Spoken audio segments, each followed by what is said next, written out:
Hello friends, सभी को क्रांतिकारी जय भीम, नमो बुद्धाय। कैसे आप सभी? उम्मीद करते हो बहुत अच्छे होंगे। मैं भी बहुत बढ़िया हूँ।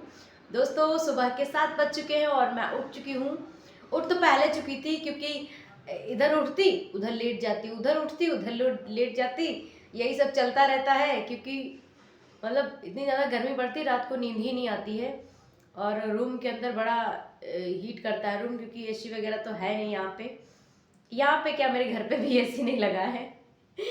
मैं झूठ नहीं बोल रही हूँ, फैन से काम चलता है, कूलर है। और क्या कहते हैं, हाँ, तो मैं ये बताना चाहती हूँ कि मैं अभी कहीं जा रही हूँ घूमने। चलिएगा? बताइएगा कौन कौन चलेगा घूमने मेरे साथ में। तो मैं उठने वाली थी जल्दी, लेकिन अभी होते होते होते होते लेट हो ही जाता है उठने में। और घर पे क्या रहता है, घर पे तो जल्दी, वही 5-6 बजे खाना बन गया गांव में, और 8 साढ़े 8 बजे सारे लोग सो जाते हैं। यहाँ पे क्या होता है, यहाँ पे तो 7 बजे हम ड्यूटी से आते हैं। उसके बाद में फिर क्या रहता है कि कहीं कपड़ा धोना रहता है, कहीं खाना बनाना रहता है, कहीं झाड़ू पोछा, वो भी शाम को भी थोड़ा सा गंदा हो जाता है ना, डस्ट वस्ट अंदर आ जाती है, तो वो भी मुझे अच्छा नहीं लगता। उसको भी मैं साफ करने में लगी रहती हूँ। और उसके बाद में फिर ऐसे ही खाना वाना बनाओ, उसके बाद में फिर बर्तन वर्तन धुलो, उसके बाद में फिर 11-12 बज जाता है। और फिर सुबह सुबह उठ, मतलब यदि नींद ही नहीं पूरी होती तो मैं क्या करूँ? मेरा दुख दर्द आप सब समझ सकते हो। बताने में क्या जाता है, वही है तो बता देती हूँ। और बताइए, आप सभी लोग कुछ बताया करिए, क्योंकि मैं अभी थोड़ा सा वीडियो वीडियो मतलब मुझे क्या कहते हैं कि ऐसे लॉन्ग वीडियो थोड़ा सा मुझे समझ नहीं आता है कैसे बनाऊं कैसे ना बनाऊं। फिर भी कोशिश करती हूँ, कोशिश करने वालों की कभी हार नहीं होती है ना। और मैं तो फैन हूँ भाई doctor B are Ambedkar ji की। मेरे जो प्रेरणा स्रोत है बी आर अम्बेडकर जी, और मैं फॉलो करती हूँ तथागत गौतम बुद्ध जी को। एक बार की कहानी है, मैं आप सभी को बताऊं कि एक स्त्री थी, तो उसका बेटा मर जाता है। तो वह स्त्री सब जगह मतलब रोती बिलखती रहती है, सब जगह जाती है कि कोई तो मेरे बच्चे को जिंदा कर दो, कोई तो मेरे बच्चे को जिंदा कर दो। और उस जो महिला होती है उनका कोई नहीं होता, सिर्फ वही बच्चा होता है उनका। वो भी उसको मृत्यु हो जाती है, तो उनको कोई बताता है कि जाओ आप, वो तथागत गौतम बुद्ध है, वो आपके बच्चे को जीवित कर सकते हैं, वह बहुत दयालु हैं। और ऐसे ऐसे करके उनको बताया गया, तो वो भगवान बुद्ध के पास गई, बोली कि तथागत गौतम बुद्ध, मैं, मेरा और कोई संसार में नहीं है, मैं आप अकेली हूँ और मेरा बच्चा भी मर चुका है, इसको आप जीवित कर दीजिए। इतना रो रही थी, इतना बिलख रही थी। तो गौतम बुद्ध ने सोचा कि अब मैं क्या करूं, क्योंकि एक बार जो मर गया वह कभी जिंदा तो हो ही नहीं सकता है। ऐसा अगर जिंदा हो जाए ना, तो फिर ऐसे अगर कुछ जिंदा करने वाली कोई टेक्निक आ जाए तो इंसान कोई मर ही नहीं सकता है, क्योंकि दुनिया में इतनी ज़्यादा लोग घर मकान ऊंचे ऊंचे लड़ते रहते हैं इन सब चीज़ों के लिए, और पैसों के लिए एक दूसरे का जो लूट पाट के खाते हैं, चोरी चकारी करके खाते हैं। तो कोई नहीं यार, जीवित हो सकता है, ये सब कहने भर की बातें हैं कि लोग आते हैं सताते हैं। मुझे तो ऐसा नहीं लगता है कि ऐसा कुछ होता है, क्योंकि क्या इंसानों की आत्मा भटकती हैं? जानवर भी तो मरते हैं, पशु पक्षी भी तो मरते हैं, उनकी आत्मा फिर क्यों नहीं भटकती है? उनका तो दाह संस्कार भी नहीं होता है।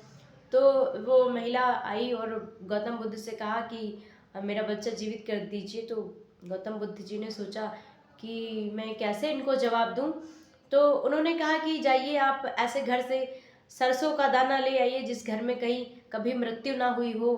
तो वो बोली ठीक है, मैं जाती हूँ। उन्होंने पूरे गांव भर में तलाश किया कि आपके घर में अगर मृत्यु ना हुई हो तो आप मुझे सरसों का दाना दे दीजिए, लेकिन ऐसा कोई घर ही नहीं मिला जहाँ पे मृत्यु ना हुई हो। और मृत्यु तो एक सच है, जिस सच को हमें कबूल करना चाहिए। इंसान जिंदा हुआ है तो उसको इस भ्रम में मतलब एक बात जरूर याद रखनी चाहिए कि मेरी मृत्यु जरूर होगी। कब होगी यह नहीं पता होता है, लेकिन होगी तो ना। तो वह आती हैं, बोलती हैं कि भगवान बुद्ध जी, मुझे ऐसा कोई घर नहीं मिला है जहाँ पे मृत्यु ना हुई हो। तो बुद्ध कहते हैं कि यही सच है, इंसान आया है तो वह मरेगा जरूर, और इसको जीवित करने का कोई रास्ता नहीं है। फिर वह समझ जाती हैं और फिर चली जाती हैं। तो यही है जीवन की सच्चाई। आप जितना हो सके अंधविश्वास और पाखंडवाद से दूर रहें, क्योंकि आपका जो, अगर आपको कुछ सपना वगैरह आता है बुरा, तो वो आपके दिमाग की जो संतुलन है वह थोड़ा सा डिस्टर्ब होता है, या आप सोचते बहुत हैं। तो अगर आप किसी के पास जाएंगे तो वो आपको ये तो ज़रूर बताएगा कि हाँ कुछ है, आपको इतने सोमवार आना रहेगा, या इतने मंगल आना रहेगा, या इतना बृहस्पति, अपना उन्होंने एक दिन निर्धारित कर लेते हैं, उस दिन आपको बुलाते हैं। बट ऐसा कुछ भी नहीं होता है। मेरा यह मानना है कि यह सब एक पाखंड है, पैसा कमाने का जरिया है। आपसे 100-200 लेंगे तो आपको 5-6 दिन बुलाएंगे, मतलब जैसे कि कोई दिन उनका निर्धारित हो, तो 100 रुपये अगर लेते होंगे तो आपके 500-600 रुपये जाएंगे। आप उससे अच्छा आप कुछ अच्छी सी बुक्स ले लीजिए, पढ़िए, या फिर अगर आपके पास पैसा है तो आप थोड़े गरीब बच्चों की मदद करिए, गरीब लोगों की मदद करिए। बहुत सारे भूखे लोग पड़े रहते हैं, उनकी मदद करिए। ऐसी जगह आप अपना पैसा इन्वेस्ट करिए तो अच्छा लगता है। और ऐसी जगह इन्वेस्ट क्यों करना जहाँ पे यार आपको खुद वो चूतिया बना के मतलब ऐसे पढ़ा पढ़ा देते हैं कि आप उसमें खुद फंस जाते हो। आपको उस चीज़ से निकलना है और दूसरे को भी निकालना है, ना कि आप खुद पढ़े लिखे होकर उसमें फंस जाओ। बाबा साहब ने 22 प्रतिज्ञाएं दी हैं आप सभी को, उनको जरूर पढ़ना चाहिए। और जो तथागत गौतम बुद्ध का मार्ग है, धम्म है, उनके पंचशील आप सभी को पढ़ना चाहिए। और जो भगवान बुद्ध का जो बौद्ध धम्म है, उसमें कोई लालच नहीं है, कोई आडंबर नहीं है, कोई ऊंच नीच नहीं है। मतलब अगर खुद पढ़ोगे आप ना, तो खुद आपके समझ में आएगा कि यह जो सत्य है वह सिर्फ बौद्ध धर्म में ही दिखाई देगा और कहीं नहीं दिखाई देगा। और सब जगह तो भैया पाखंडवाद बहुत है, अंधविश्वास भी बहुत है। इन सभी चीज़ों से आप निकलेंगे तभी आपको, बाहरी दुनिया में आइए और हमेशा आप पॉजिटिव ही सोचिए, क्योंकि निगेटिव अगर आपने सोचा तो सारा दिमाग यहाँ, मतलब सारा जो दिमाग का खेल है वो दिमाग ही से शुरू होता है। आप अगर डरते रहेंगे तो आपका दिमाग है वो आपको डराता रहेगा। अगर आप निडर रहेंगे तो आपका दिमाग आपको निडर रखेगा। आप जैसा सोचते हैं वैसा यहाँ से संकेत मिलता है, और आप जैसा भी बनना चाहते हो यहीं से बन सकते हो। जैसा आप करना चाहते हो वो भी दिमाग से ही कर सकते हो। तो आप अपने दिमाग को पॉजिटिव लें, निगेटिव बिल्कुल भी ना लें, क्योंकि सारा रिमोट यहीं का है और यहीं से सारी चीज़ें होती हैं। तो बहुत ही बेहतर तरीके से आपकी ज़िंदगी कटेगी, और आप बढ़िया अपना जो भी जितने दिन भी आए हैं यहाँ पे इस धरती पे थोड़ा अच्छा करके जाए। थोड़ा सा अपना जो विचार है वो लोगों तक पहुँचाएं। जो भी आप बाबा साहब के विचार हैं, या तथागत गौतम बुद्ध जी के विचार हैं, या हमारे जितने भी महापुरुष हुए हैं उनके विचार हैं, क्योंकि किसी के बारे में कुछ ना कुछ जानना ही हमारे लिए बहुत ज़रूरी है। और सबसे पहले कि कुछ भी मान मत लेना जब तक कि उसको पढ़ना नहीं, समझना नहीं कि क्या होता है क्या नहीं होता है। क्योंकि कबीर जी इस चीज़ को बहुत अच्छे से अपने दोहे में समझाते हैं कि लाली देखन मैं गया, मैं भी हो गया लाल। कि मतलब मैं जहाँ पे गया था, अगर उधर भीड़ थी तो मैं भी उस भीड़ में शामिल हो गया। मैंने यह नहीं जाना कि यह भीड़ क्यों लगी है, इसका क्या अर्थ है, इसका क्या मतलब है, ये मतलब यहाँ पे क्यों लगी। लेकिन यार नहीं, सब ऐसे खड़े हैं तो हमको भी ऐसे खड़े होना है। सब ऐसे खड़े हैं तो तुमको क्यों ऐसे खड़े होना है, यह भी तो आप जान जाइए। क्योंकि जब तक आप जानोगे नहीं तब तक आप बिल्कुल ऐसे फंसे रहोगे, निकल ही नहीं पाओगे कभी भी पाखंडवाद से, अंधविश्वास से। तो आप सभी लोग भगवान बुद्ध जी का धम्म है वो पढ़िए। बाबा साहब का जो बताए हुए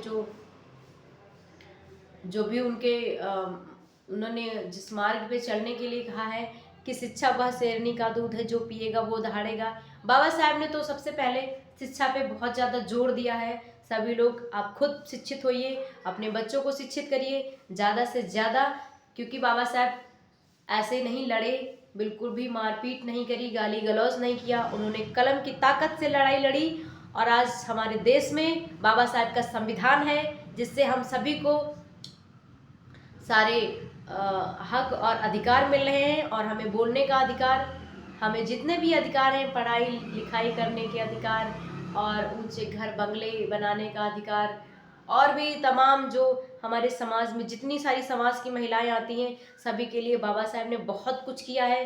तो बहन, आप सभी से मेरी रिक्वेस्ट है, आप सभी लोग बाबा साहब के बारे में जानिए, तब उनको मानिए कि बाबा साहब आखिर आपके लिए कितना ज़्यादा क्या किए हैं, तब आपको समझ में आएगा। तो मुझे अभी लेट हो रहा है, थोड़ा सा मेरा काम धंधा करने को पड़ा है, फिर मैं आऊँगी नेक्स्ट वीडियो लेकर के। तब तक के सभी को क्रांतिकारी जय भीम, नमो बुद्धाय।